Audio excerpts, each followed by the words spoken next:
Hello, it's Davy Mooney coming to you from the University of North Texas, where I run the jazz guitar program.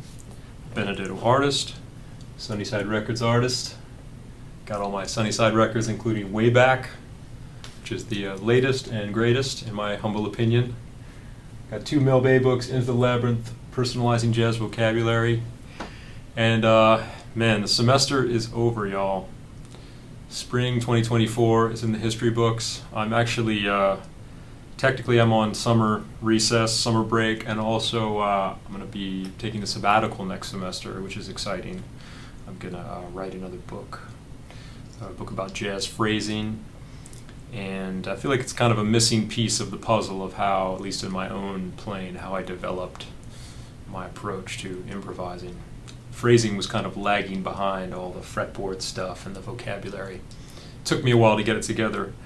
But yeah, I wanted to talk to y'all today about the song Dolphin Dance. And it's a real canonical standard. And I use that term in the sense that I'm pretty much only going to talk about the original recording. And I feel like it's one of those songs, I didn't even really look to see who else recorded it. I'm sure a lot of people did. But at the same time, it's kind of almost like this sacred object. It's almost like re-recording All Blues or something, or Love Supreme. You wouldn't really, if I was going to talk about So What, I would probably talk about Miles's original version, maybe one of his own live versions, but I don't know that I would talk much about other versions of it, just because it's that original version on Maiden Voyage, on the album Maiden Voyage from '65, with was it Freddie Hubbard, George Coleman, Tony Williams, Ron Carter. It's just, it's one of those great jazz recordings. And, I was reading a little bit on Wikipedia about Maiden Voyage, and they had this link to Herbie talking about the inspiration for Maiden Voyage was Shiny Stockings, Frank Foster's Shiny Stockings, which is crazy until I listened to the melody, and there were certain aspects of the way they articulate the melody on that original recording where I was like, okay, da da da da da da da da da da. But it linked to this long video lecture Herbie was giving, and I didn't have time to go through an hour and a half to find the quote where he actually talks about that. So I'll believe Wikipedia. I halfway checked the source, y'all, so don't hate me for that. But anyway, yeah, man, it's interesting. That just blew my mind because one of the things about Herbie, I mean, the man is still going strong. I got to spend some time with him when I was studying at the Thelonious Monk Institute. One of the towering figures of the history of the music. One aspect of his playing, especially in the 1960s, is that mixture of really hard swinginess. It's interesting, he was never in the Jazz Messengers. He seems like such a good sort of Jazz Messengers pianist. But that harmonic sense that's really informed by late Romanticism, Ravel, people like that. And you definitely hear that in that song, that combination of that level of harmony. I don't want to say level because it's not like it's a competition. The more complex the harmony, the better. But his is that very particular mixture of super swinging jazz, classic jazz, and maybe some Count Basie and things like that, with that harmony, and then the little rhythmical things. I don't know if it's Stravinsky influence, but definitely sort of polyrhythm and groupings. At this period, there was a lot of triplets in groups of 4, which you hear Tony Williams do too on the 1964 Miles Davis concert, which is one of my favorite records. And I mention that because this has George Coleman. This is 3/4 of that band with Freddie Hubbard instead of Miles on trumpet, which is kind of interesting if you think about it that way. But I'll take a little sip. I got my espresso going this morning. So anyway, let's talk about it. So the song starts out, you got this E flat, kind of E flat major 7 to E flat 7 sus, E flat major 7, D minor, G7, C minor, and that little intro, 4-bar intro, never comes back. Although these melody notes do come back at the end of Herbie's solo. So then you got C minor to A flat major 7. I remember the original real book chart of this song had C minor to A flat dominant 7 there. And you know, at the time, I was like 15, 16. I didn't go back and check it with the record because I didn't know how to check things with the record. But I definitely learned this song initially from the original Real Book because it was such a magical song. And you've heard me like wax nostalgic about the Real Book enough if you've watched these videos, so I'll leave it there. So C minor, then like a 2-5 to G major, major 7, then A flat minor, F minor. And I think the original Real Book also had a B flat 7 there, but on the record, you know, Ron Carter just plays F for 2 bars. Then C minor, over B flat, I think. That's what I remember. A minor again, D7. And then the first part, so all of that seems pretty, I mean, it's some modulation, but not that unusual maybe for the time in terms of harmony. And then this part, you get into some Herbie kind of pedals and modal mixture, maybe a la kind of some of the similar stuff that Wayne was dealing with at the time, although I don't know who came to it first, that particular thing of having a pedal and then changing the harmony on top of it, maybe changing the mode. So you get G major to like G sus, and then A over G to kind of E flat, major 7, or C minor over G. So you kind of got G Aeolian or maybe G Lydian to G dominant,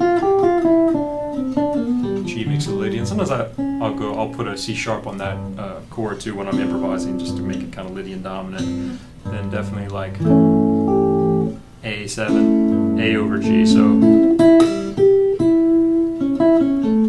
I definitely kind of hear that as being Lydian dominant. You know, if I were gonna, you know, you don't have to play a 7-note scale. I talk about this a lot. I mean, I refer to the modes and that refer to the 7-note scales, but it's more like it's that specific sound.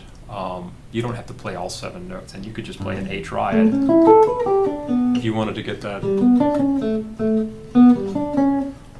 The Heat Is On triad pair sound. You could play a G triad and an A triad together. I kind of like that.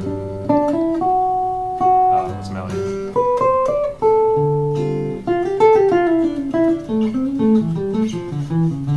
Kind of make that Lydian dominant for 2 bars, and then this sound. I love this chord. This is probably like one of my favorite chords. Kind of C minor over G, C minor 6/9 over G, E flat major 7 over G,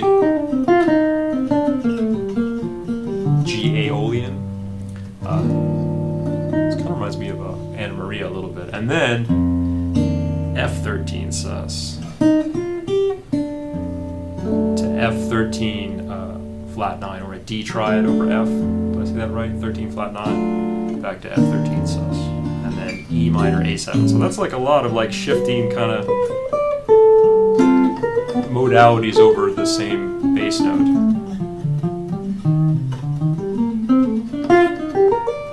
And actually from this chord to F13, so like the E flat major 7 over G to the F13 sus, that's actually kind of the same sound, right? C minor sound, first over G and then over F. So it's all kind of, what's that? What scale is that? B flat major. It's funny, I refer to the modes and the 7-note scales, and then when I try to name them, sometimes my fingers know them, but my brain is like, what is that called again? Maybe I need a little more espresso. Delicious. So yeah, like, and there I definitely would, it's kind of it's a diminished sound, right? 13 flat 9. Sometimes I'll play off of like a D triad. You could combine a D and an F triad. That's kind of a cool triad pair. Especially if you play off of inversions.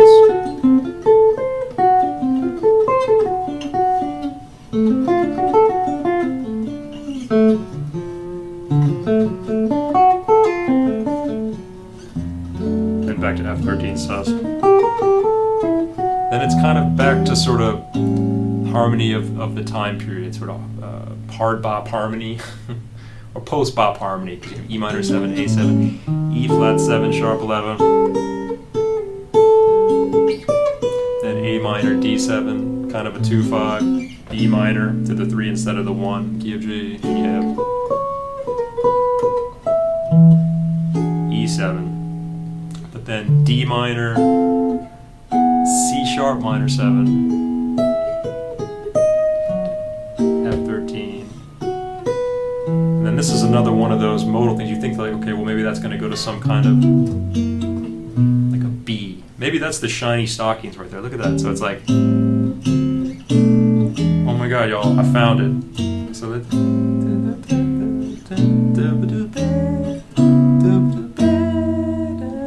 But instead of going doing what Shiny Stockings does, he goes to this interesting thing like over an E pedal, like a B minor 9 to A minor 9, or maybe like D major 7 to C minor 7.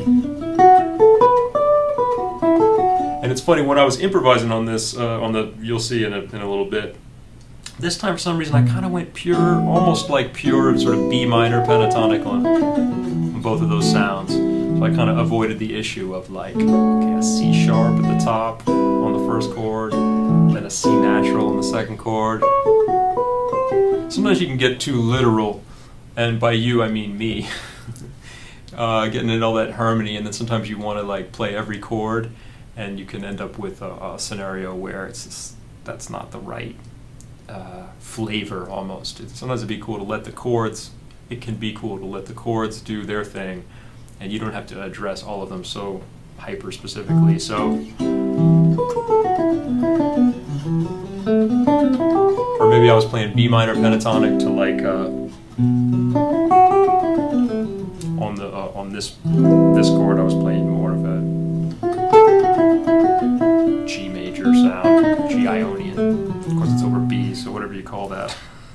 Mostly B minor pentatonic is what I felt like I was playing, but maybe playing a C natural on the second of those chords. So you have that for a couple bars. And then here's another really interesting part that I think befuddled at least me in my little world, like what these chords were, because I think the original real book didn't really explain it very well. But you have E flat sus again, like from the beginning of the song. And you have this little figuration that Herbie likes to do a lot. I think he gets the E natural in there too. He plays this a lot at the time. If you go back and watch my video on Dance Cadaverous, there's like a mystery chord that Herbie plays on that too, the Wayne Shorter song. It's the same shape. This same shape of, I guess I think of it kind of, one way to think about it would be if B flat were the bass note, it's that 13 flat 9 sound. But in this case, he's putting it all over an E flat pedal. So that kind of messes with what you think it's going to be like. Okay, maybe it's E flat harmonic major sound. But on his solo, he kind of treats it, I think, more diminished, because he does this pattern.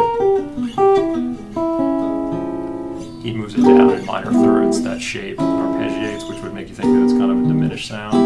That he's not really like, that the E flat being there in the bass is maybe not that important. Maybe akin to an Ugly Beauty, where you have a minor 7 flat 5 chord that also has the perfect fifth down in the bass. Like, do you really have to come up with a 7-note scale, or in this case, it's an octatonic 8-note scale, like that way of understanding it? Maybe not, but. And then he moves that same shape up here, and he probably has another note in there that I can't do because I'm not a piano player.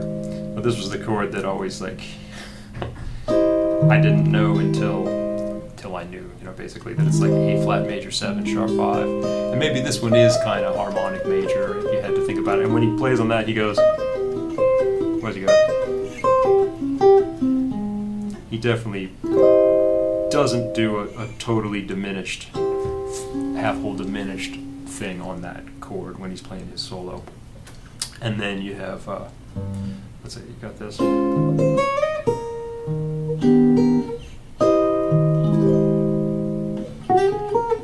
G7.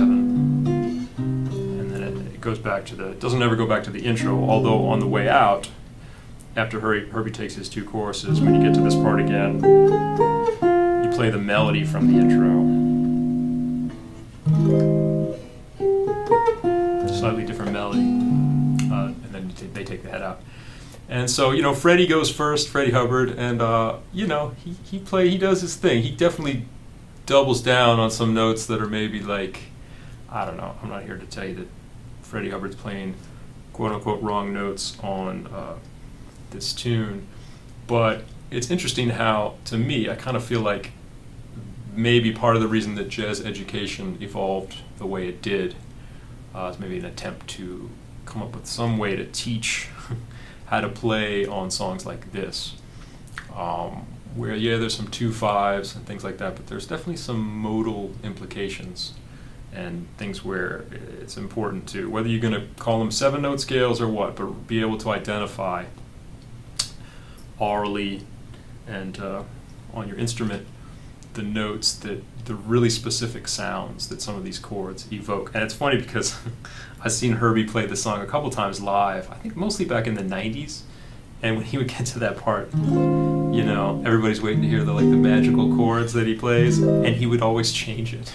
He would play something different every time I saw him, and he almost felt like he was kind of like doing it on purpose. I mean, doing it on purpose, it's all sort of on purpose, I think, in his aesthetic and the way he approaches these tunes. But I feel like it was kind of like, you are waiting for that chord. Oh, yeah, how about this chord? It's hilarious.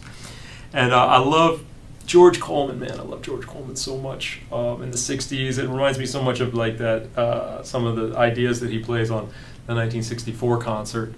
I remember I transcribed and played the whole My Funny Valentine solo from the Miles Davis 1964 My Funny Valentine album. And man, that's a masterpiece too.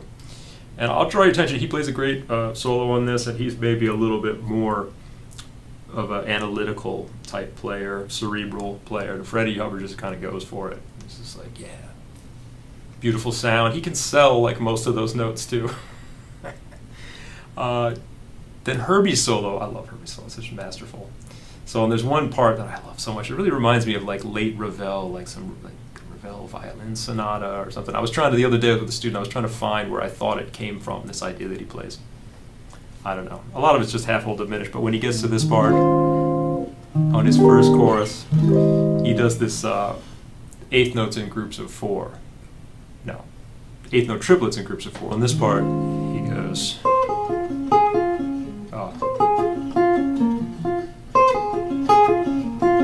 there it is, because it's triplet, triplet, triplet, triplet. 1, 2,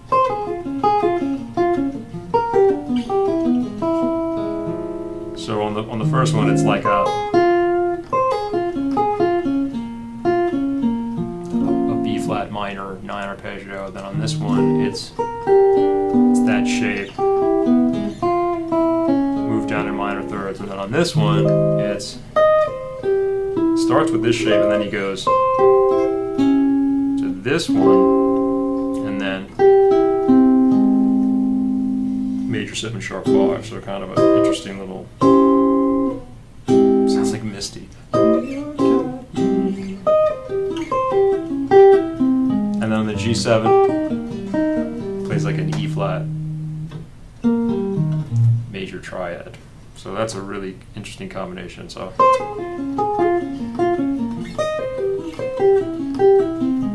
oops, I skipped one, sorry.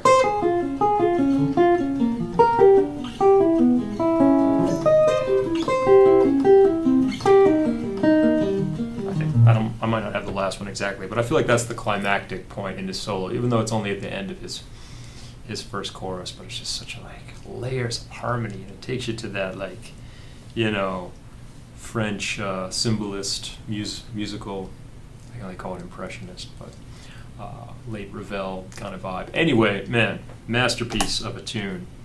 And sometimes I'll play it on gigs. I don't know, I get kind of, it's almost like a sacred object. I don't know that I would ever try to record. Not that I've recorded many standards anyway, but check it out, y'all. Dolphin Dance, one of the great moments in jazz history, this recording.